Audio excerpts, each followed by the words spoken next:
Hello à tous, on se retrouve dans l'épisode 2 des vlogs en Grèce. Si vous avez loupé l'épisode 1 à Athènes, je vous le remets juste ici. Vous n'êtes pas prêts pour les aventures qui me sont arrivées à Milos. Ça commence très fort et je vous laisse regarder ça tout de suite. Ok, c'est rush hour là. J'ai oublié de faire un truc. J'ai oublié de faire mon check-in. Je sais pas si j'aurai mes billets.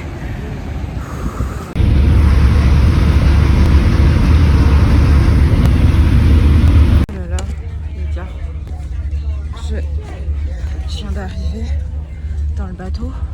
Ça y est, j'ai pris mes billets et tout, je les ai trouvés, mais la panique, vraiment j'ai paniqué.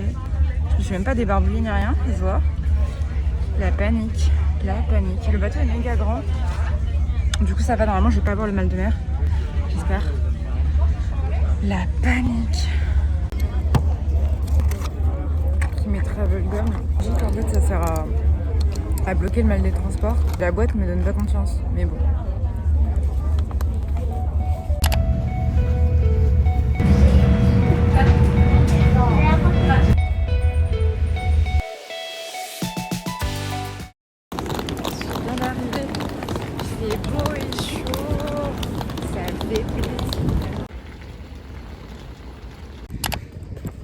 Je suis enfin installée à Milos dans une chambre qui est à la taille d'un Rubik's Cube à peu près.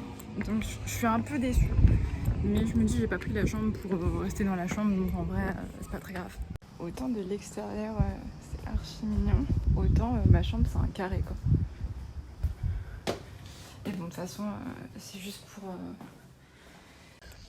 pour les jours j'ai réfléchi. Je suis un peu perturbée par cette journée. Qui est très très mal organisée parce qu'elle a déjà pas très bien commencé, mais on essaie de rebondir comme on peut. En fait, je vous explique, j'ai réservé un appartement, le truc est libre à partir de 2h. J'arrive à l'appartement, c'est plutôt très joli de l'extérieur et tout, et on me dit d'aller dans un autre hôtel chercher les clés, donc j'y vais. Ils me disent oui, on trouve pas ta réservation, c'est bizarre, on doit attendre quelqu'un et tout, donc je me dis ok, c'est quand même très bizarre. La réception, le bureau le plus fouillis du monde, la dame me trouvait pas du tout... ni ma réservation ni celle des autres. Et elle me dit on va attendre Nicolas. Vu qu'il était 14h50, on attend toujours Nicolas. 8 minutes de plus tout de moins, j'en suis plus à ça. Et je regarde les horaires des bus, il n'y a quasi plus rien pour visiter l'île. Et le mec arrive et déjà pas du tout ni souriant, ni gentil, ni rien. Je dis quasi pas bonjour.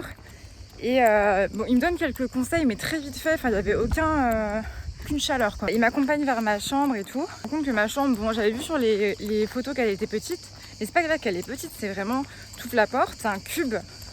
Franchement pour 4 jours, je me suis dit ça va être un peu limite. Et j'ai envie de me sentir bien et de pas me sentir claustro. Et du coup j'ai choisi un autre appartement. J'ai décidé de revenir dans l'hôtel où j'étais l'année dernière qui était très bien comparé à celui-ci en tout cas. Et de faire une réservation. Et le mec a été adorable, il m'a trouvé une chambre disponible seulement pour 2 nuits sur 4. Donc je me dis je vais annuler la moitié de ma réservation dans l'hôtel où je suis. Et là je demande au mec et le mec hyper de mauvaise foi, il me dit non moi je sais pas, je peux pas faire et tout, je sais pas, faut que tu te démerdes et tout. Du coup franchement pas cool. Franchement le mec pas cool, pas sympa.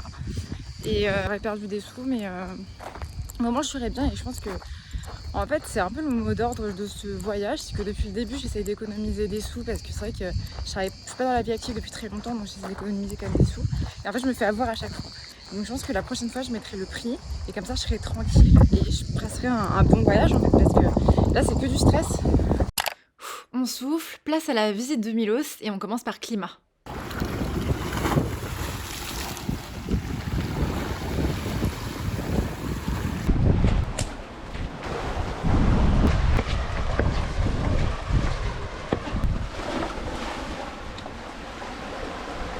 Climat qui est un petit village de pêcheurs archi mignon. D'ailleurs les maisons que vous voyez là, il y en a c'est des Airbnb et c'est trop joli, franchement c'est vraiment à voir, c'est tout petit, ça se fait très rapidement, c'est en dessous de placard, mais vraiment c'est à faire, je vous conseille.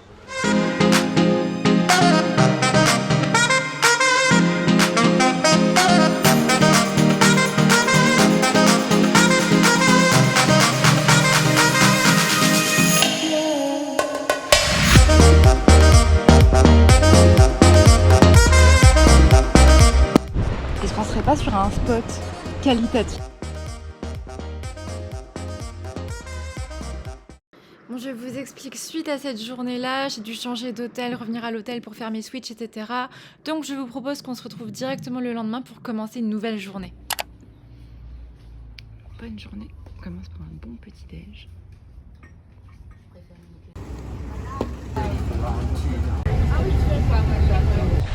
Bon, bienvenue dans ce deuxième jour à Milos. Le programme de la journée. Le programme de la journée, c'est de la plage, un coucher de soleil. Et du coup, là, pour commencer, je vais sur la plage de Tigrados. C'est une toute petite plage, c'est une petite crique en fait, très touristique. Sa particularité, c'est qu'on y accède avec une petite échelle et c'est au sud de l'île. Donc l'année dernière, j'avais pas eu le temps de le faire. On m'a dit que c'était très joli. Et juste à côté, il y a une autre plage qui s'appelle Firi Plaka, qui est également très jolie. Donc j'y suis allée en bus, il y a un bus à 10h15 et l'autre il est à 12h40. Je pense que c'est plutôt parfait pour profiter de la plage. Et ensuite j'irai sur une autre partie de l'île. Donc c'est parti. On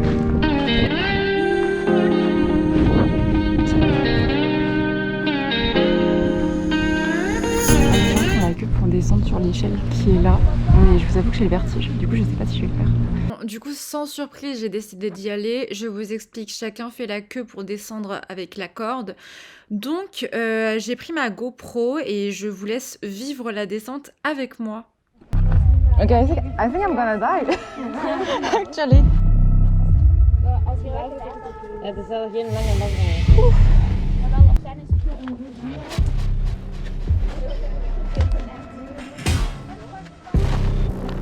Oh my god.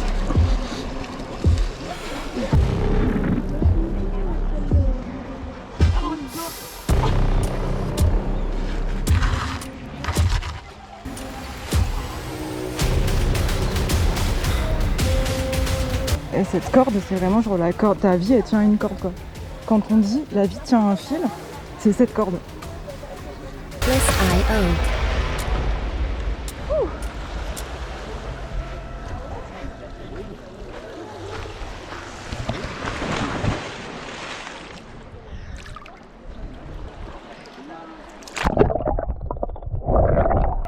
Donc comme vous pouvez voir, la plage est minuscule, mais par contre vraiment à voir parce que l'eau est translucide et ça c'est vraiment trop cool. Par contre je vous avoue que je suis restée 10 minutes et j'ai été à l'autre plage direct. J'ai l'impression de faire Koh-Lanta. J'ai mon sac à dos. Et là c'est direction la... Donc je suis bien arrivée à Firi Plaka, mais en fait j'avais pas envie de retourner sur la plage avec d'autres gens. Et en fait j'ai trouvé un petit coin assez isolé et j'ai passé du temps ici plutôt à me ressourcer, à me reposer. Et c'était plutôt ce qu'il me fallait pour cette journée-là.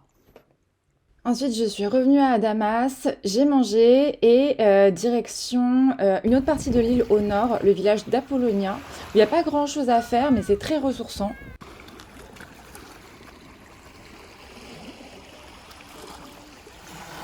Et donc en fait, il y a un petit sentier de randonnée et au bout, là, il y a une église qui est très mignonne. Mais moi, là, je pense que là, pour l'instant, je vais me poser là, tranquillement. Je vais me baigner un petit peu. Après, on verra. Voilà, bon, j'ai choisi de poser mes bagages ici. Je crois qu'il n'y a personne dans... Si, il doit y avoir quelqu'un dans la maison là, mais c'est pas grave. En vrai, c'est quand même trop beau.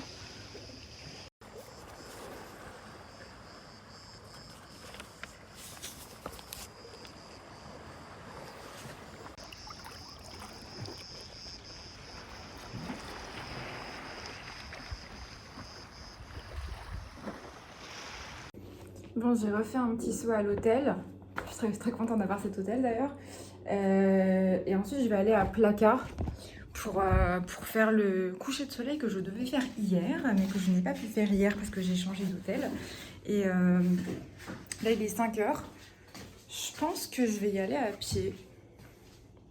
Apparemment, c'est 1 heure de route. Et pour voir le coucher du soleil là-bas et rentrer. Je pense que je vais faire ça et que ça va être pas trop mal normalement. Du coup, go! Pause. Je voulais faire un petit aparté sur le fait de voyager seule. On me dit oui, tu voyages tout le temps toute seule, pourquoi, etc. Comme vous avez pu le voir, voyager seule, c'est aussi avoir des petites galères, mais le plus souvent ça finit bien et heureusement, et ça fait partie du voyage. J'ai commencé à voyager seule lors de mon expat en Grèce et ça a changé ma vie.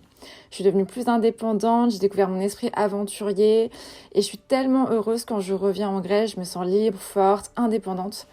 Et là, pour le coup, j'ai choisi d'aller à Plaka à pied plutôt qu'en bus pour profiter du paysage et le sentiment de plénitude, je vous jure, de cette randonnée. Je m'en souviens encore aujourd'hui. Voyager seule, c'est un peu ma thérapie, c'est ma façon de me retrouver, de me souvenir qui je suis, ce que je veux, etc. Alors oui, il y a eu des embûches dans mon voyage, mais franchement, la récompense derrière était incroyable. Je vous laisse suivre mon ascension du village de Plaka, au sommet duquel il y a une église qui donne une vue imprenable sur l'île. Si jamais la vidéo t'a plu, n'hésite pas à t'abonner ou à me laisser des petits pouces bleus, ça fait toujours plaisir et on se retrouve très vite pour de nouvelles aventures. Mais regardez-moi ça comme c'est beau. C'est incroyable.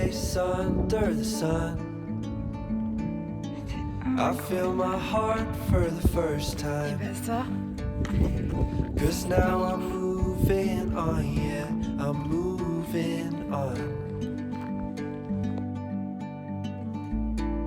Far away to a sunny place where it's just you and me.